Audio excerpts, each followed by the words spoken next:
Hi, it's Dr. Phoenix.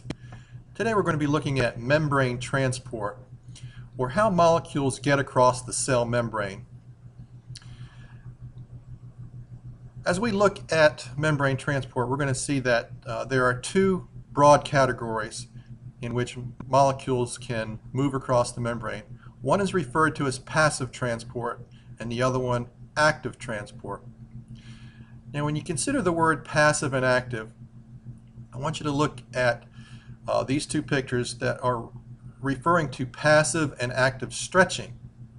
If you look at the picture on the left, the individual whose hamstrings are being stretched is doing nothing to stretch their own hamstring. This individual is putting out zero effort or zero energy in order to be stretched. This is referred to as passive stretching. Whereas this gentleman, in order to stretch his hamstrings, are actively contracting muscles on the opposite side of his leg to stretch these hamstrings. That is active stretching. So passive means you're not expending any energy. Active means you are expending energy. So think about that as we move along in this topic. We're going to start talking about passive transport. And passive transport is the movement of substances across the cell membrane that does not require energy from the cell.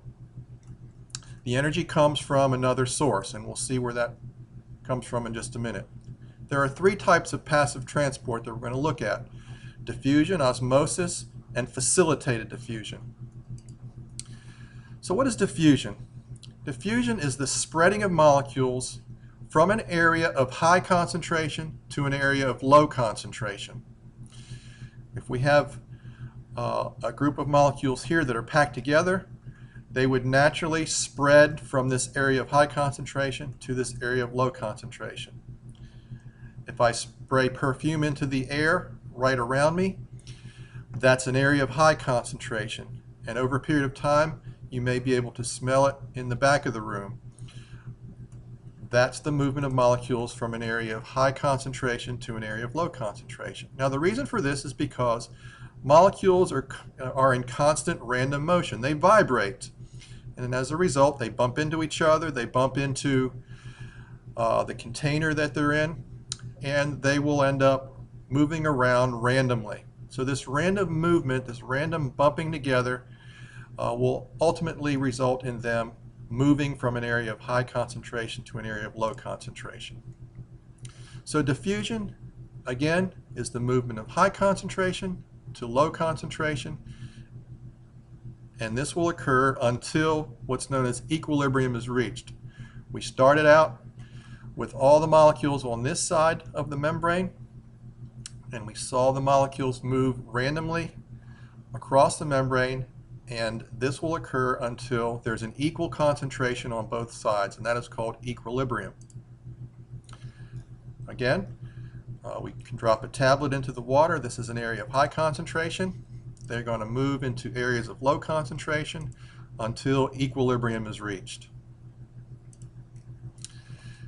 Now, the term we use for the direction of the movement of these molecules is down or with the concentration gradient. The concentration gradient.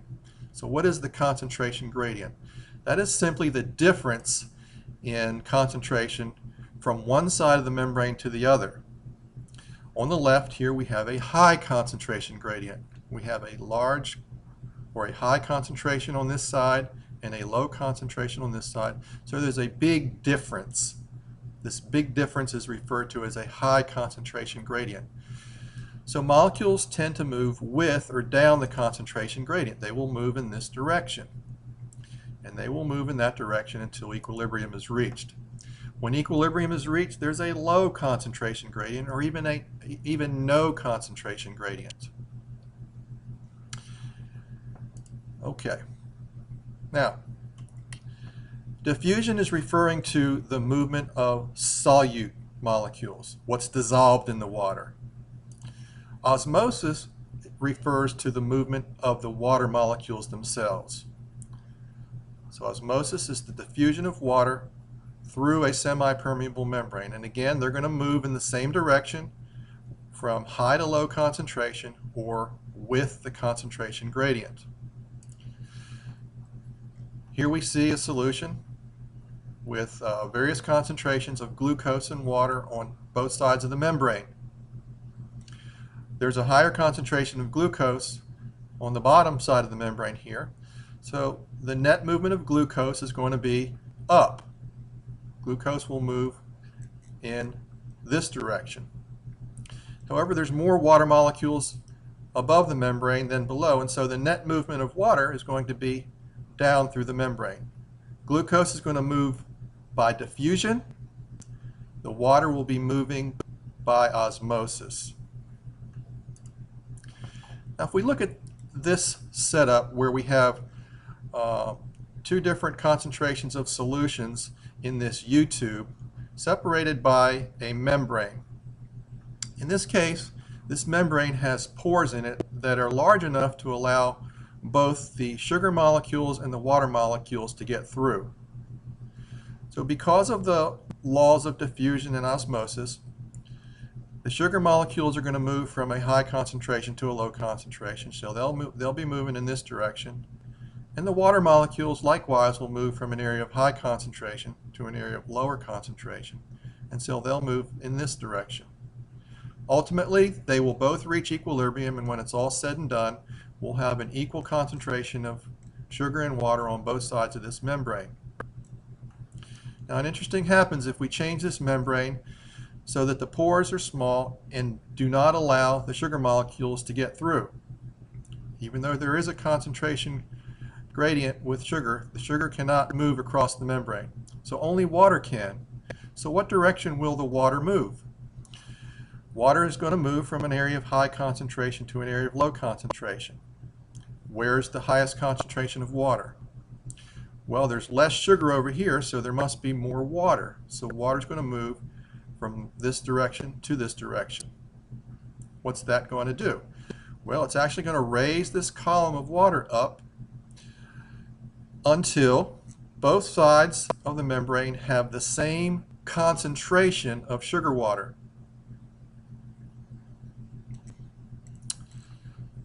So in this case, only the water was able to move.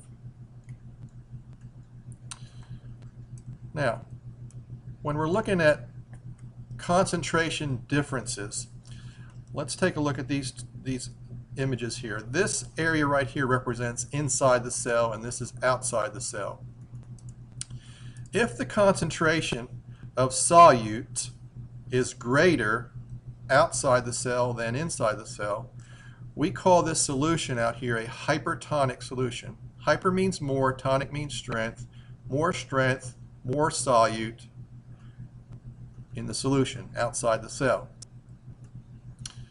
If the concentration of the solute is less, we call this a hypotonic solution. Hypo, less, tonic, strength, less solute outside the cell than inside the cell. And if the concentrations are the same outside and in, we call it an isotonic solution. So how does this affect anything? If we put a cell in a hypertonic solution, these red molecules represent the solute that are too big to get through the membrane, and the blue triangles are water molecules that can get through the membrane. This is a hypertonic solution. The large molecules can't get through, but only water can. So water is going to move from an area of high concentration to an area of low concentration. It will move out of the cell, and look what will happen to the cell. It will shrink. The cell will shrink when it's placed in a hypertonic solution. If the cell is placed in a hypotonic solution, again, we've got a solution that has less solute, so it's hypotonic. The solute molecules are, again, too big to get through, so water is going to go from an area of high concentration to an area of low concentration. Water is going to move into the cell, and this cell will swell. Well, when is this significant? This is particularly significant in animal cells that aren't surrounded by other cells, such as blood cells. If we put an IV in our arm and put pure water into our blood, that would be a hypotonic solution. Water would go into these red blood cells and it would cause them to swell, and they could possibly even burst. Right? This is known as cytolysis. Cytolysis. Now in a plant, the cell will swell as well, but the cell will not burst because there is a very rigid cell wall around it. But it will fill up and get very full. The opposite situation would be if we put salt water in the IV. Salt water would cause water to come out of the red blood cells and cause the cell to shrivel. That's called crenation, where the cell would crenate. Same thing would happen with a plant cell. You can see the cell that's inside the cell wall is shriveled up. And if this happened to a plant, it would look very limp. So how are you going to remember this? How are you going to remember which way water moves in a cell when it's placed in a hypertonic or hypotonic solution? Well, remember this. Water always moves toward the hypertonic solution. Water always moves toward the hypertonic solution. So when a cell is placed in a hypertonic solution, water is going to move toward the hypertonic solution and the cell will swell. But look over here. Water will always move toward the hypertonic solution. Which side is more hypertonic? It's down here. So water will move in this direction. So when you place a cell in a hypotonic solution, water will go into the cell and cause it to swell. So remember this. Water will always move toward the hypertonic solution.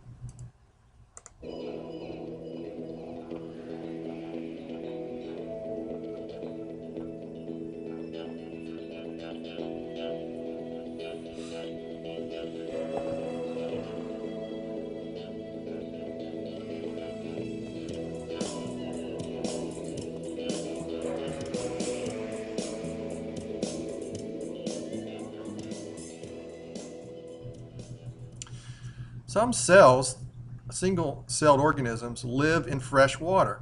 So that means they're living in a hypotonic solution and water is constantly going into the cell. So they have special vacuoles called contractile vacuoles that basically take on water, they suck up water, and then they squish it out. All right? It's like someone in a rowboat that has a hole in it just pouring the water out with a bucket. The cell is constantly filling up with water and then it's being squished out. Contractile vacuoles. All right, the third and final type of passive transport is known as facilitated diffusion. All right, again, we're talking about the movement of molecules across the membrane from high to low concentration,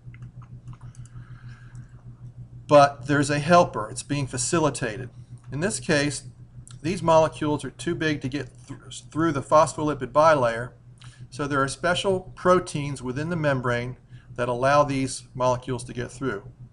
These proteins either form a channel, like a tunnel, or a gate, which will allow the molecules to move through. So this is still diffusion. It's still moving from high to low concentration.